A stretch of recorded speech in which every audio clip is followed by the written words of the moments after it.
Chapter 1. Gary the Goldfish was tired of swimming in circles. Every day it was the same. Swim left, swim right, blow a bubble, stare at the rubber duck, blow another bubble. Bloop. "I'm bored," Gary whispered, flicking his tail. "There has to be more to life than this." Gary lived in a big white bathtub with all sorts of things, rubber duckies, soap bars, old shampoo bottles, and a loofah with a monocle who liked to float around saying, "Good day, sir!" But no one ever listened to Gary. Not the soap, not the sponge, not even the grumpy drain named Doug. One morning, the little human came in for a bath and looked right at Gary. The kid smiled and said, "You're the boss, fishy!" Gary's eyes lit up. "Did you hear that? I'm the boss." He leapt out of his plastic treasure chest, which didn't even have any treasure, by the way, flipped his fin in the air and shouted, "I declare myself president of the bathtub!" A rubber duck bonked him on the head. "Ow," said Gary. That was uncalled for. He quickly got to work building his presidential castle out of rubber ducks, toothpaste caps, and a soggy washcloth flag. The biggest duck was turned into a throne. Gary sat on it proudly and made important fishy faces. He named his new team Vice President Hairball, a fuzzy blob stuck near the drain, Secretary of Bubbles, a leftover bath bomb with rainbow sparkles, and Admiral Plunger, who mostly just stood around and looked serious. Gary passed his first law right away. No brushing teeth while Gary is thinking. This made sense to Gary. Toothbrushing was loud, and he had a lot of thoughts. He passed another law. All soap must sing during scrubbing. The soap was shy but agreed to hum. Then he passed one more. No diving without a squeaky toy license. Diva Duck wasn't happy about that one. Gary puffed out his gills. "This is the beginning of a new era," he said. "The bathtub will never be the same." From the corner, the loofah with the monocle floated by and mumbled, "How delightfully unusual." And for the first time in forever, Gary didn't feel bored. He felt presidential. Chapter 2. Gary loved being president. He made bubble speeches. He rode a toothbrush like a royal pony. He even practiced fancy handshakes with the sponge. But not everyone was happy. Behind a bottle of blueberry body wash, someone was watching. A sneaky shampoo bottle named Dr. Latherton. He had a tiny top hat stuck to his cap and a label that read Latherton's Super Shine Extra Slippery. He spoke in a quiet rhyme. "When bubbles are plenty and rules are tight, it's time for a shampoo to rise and fight." Gary was too busy painting a mustache on a rubber duck to notice. But the bath toys were listening. Dr. Latherton whispered to them, "Wouldn't you like more bubbles? Fewer rules? Less waiting in line for the loofah?" The toys nodded slowly. Even the shy sponge clapped once. By lunchtime, Dr. Latherton had made his big announcement. "I am running for vice president of the bathtub." Gasps echoed through the soap scum. Gary turned around.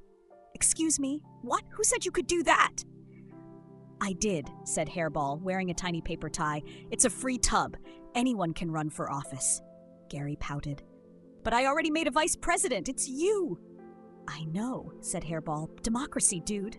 Gary's fins drooped. Dr. Latherton smiled his slippery smile. "I shall bring a shampoo revolution. With me in charge, we'll have bubble slides, conditioner pools, and bath time all day." All the bath toys cheered. Gary looked around. This is getting out of control. He swam back to his rubber duck throne and flopped down. Admiral Plunger saluted with a squishy plop. Gary stood up and took a deep breath. If it's a competition he wants, then fine. We'll have a debate. A real one, with microphones and soap snacks. From across the tub, the loofah with the monocle twirled dramatically and declared, "Marvelous. Let the bathtub debate begin." Chapter 3. The big night had arrived. Gary the Goldfish adjusted his crown. His rubber duck throne was polished. The loofah with the monocle was floating nearby, holding a clipboard made from a soapbox. "It's time," the loofah said dramatically. "Let the bathtub debate begin." Gary had set up a debate stage using upside-down soap dishes. A toothbrush stood tall as the microphone. A shampoo cap served as the spotlight. The tub toys gathered around, floating and bobbing in the warm water. Everyone was excited. Some wore tiny bubble hats. Gary stood center stage. "Tonight," he said, "our candidates will share their ideas for making the tub a better place. Let's welcome the loofah with the monocle." The loofah spun slowly in the water. "Good day, fellow bath buddies," he said in a deep, wobbly voice. "I believe in extra bubbles, ticklish scrubbing, and classy conversations during bath time." He nodded so hard his monocle popped off and landed on a rubber duck. Oops, he said. Next up was the singing sponge named Diva Soak. She floated forward wearing a tiny tiara made from a hair clip. "Hello, my soapy friends," she sang. "I promise more music, less rinsing, and every bath ends with a song." Everyone clapped. The soap bar slid off a sponge in excitement. Gary smiled. This was going better than expected. Until... whop. A bar of soap slid onto stage. It was Sir Slinksalot, a smooth, slippery soap bar who couldn't sit still. "Greetings," he yelled before sliding right off the stage. "Sploosh! He'll be back," said Hairball. Eventually.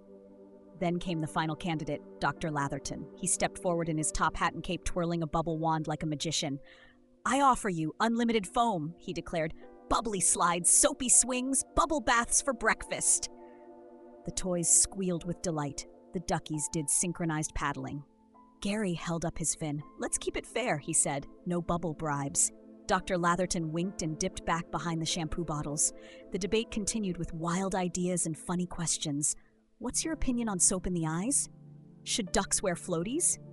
Can we replace the drain with a cupcake? Gary was proud. He hadn't felt bored once, but little did he know. The bubbles were about to burst. Chapter 4. Poof. A small bubble floated past Gary's fin. Pop. Then another, and another. Suddenly, a giant wall of bubbles burst from behind the shampoo bottles. Gary's eyes grew wide. "Oh no," he whispered. "It's happening." Dr. Latherton leapt onto a sponge and waved his bubble wand. "Behold," he shouted, "the bubble storm of change." Bubbles sprayed everywhere. Foam filled the tub like a giant fluffy mountain. Rubber duckies floated into the air, spinning and squeaking. The loofah with the monocle got stuck in a bubble and yelled, "I can see the shampoo aisle from here." Diva Soak twirled and spun out of control, singing a wobbly high note. Sir Slinksalot slid off the soap dish, bounced off the shampoo, and disappeared under a sea of fizz. Gary tried to hold his crown, but the bubble waves were too strong. "Abandoned soap!" shouted Hairball. Gary jumped on a floating sponge like a surfboard. "Hang on, everybody," he cried. Admiral Plunger paddled through the foam with a rubber duck in each hand, yelling, "I was not trained for this." The water sloshed and splashed. The castle of rubber ducks tipped over. The toothpaste cap flag flew into the sink. Gary looked at the mess. "This is worse than the time someone dropped a chicken nugget in here." He dove under the foam, searching for a solution. That's when he saw it, the drain. And next to it, Hairball, floating bravely. "I'm going in," said Hairball. "If I clog the drain, the water will rise and wash it all out." "No," Gary said. "You'll be lost forever." Hairball gave a fuzzy salute. "For the tub," and with a mighty blub he vanished down the drain. Silence. Then gurgle, gurgle, splash! The water began to swirl. The bubbles twirled and danced, then whooshed down with a giant slurp. The tub was quiet once more. Gary blinked. The soap was soggy. The duckies were dizzy. Dr. Latherton's hat was floating upside down, but the bathtub was safe. Gary took a deep breath. "I miss Hairball." Then from deep in the pipe they heard, "Hello!" Hairball popped out of the drain wearing a snorkel and a spaghetti noodle necklace. "I was reborn in the pipeways," he said proudly. Gary laughed. "Welcome back, Vice President." Chapter 5. The bathtub was quiet again. No flying duckies, no bubble storms, just gentle ripples and the soft hum of the loofah polishing his monocle. Gary sat on a soap dish, gazing out over the tub. "Maybe being president isn't just about making laws and riding toothbrushes," he said. Hairball floated beside him, still wearing his snorkel. "You were brave, dude, and fair, and kind of foamy." Gary smiled. "Thanks, I think I've learned something." He flopped onto his sponge and cleared his throat. "As president of the bathtub, I now declare we need a better way to do this." The bath toys gathered around. Gary dipped his fin in a puddle and started writing the new bathtub rules on a soggy washcloth. Everyone gets a voice, even slippery soap. No bubble storms unless everyone has goggles. All singing during bath time is strongly encouraged. Duckies can wear floaties if they want, and brushing teeth is allowed, just not when Gary is deep in thought. Diva Soak cheered. Sir Slinksalot slid across the tub and accidentally landed in the soap dish. "I approve," he squeaked. Dr. Latherton stood up, dripping suds and holding a tiny white flag. "I may have gone a bit overboard," he said, tipping his hat. "I'd like to apply for a new job. Maybe Minister of Moisture?" Gary blinked. Only if you stop rhyming for a while. Dr. Latherton nodded. Deal.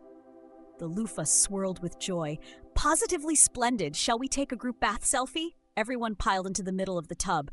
Rubber duckies, singing sponge, soap with wide eyes, even Admiral Plunger, who still looked confused. Gary floated to the top, holding the washcloth flag proudly. This is a new beginning, he said. A clean start? Hairball added, a fresh rinse.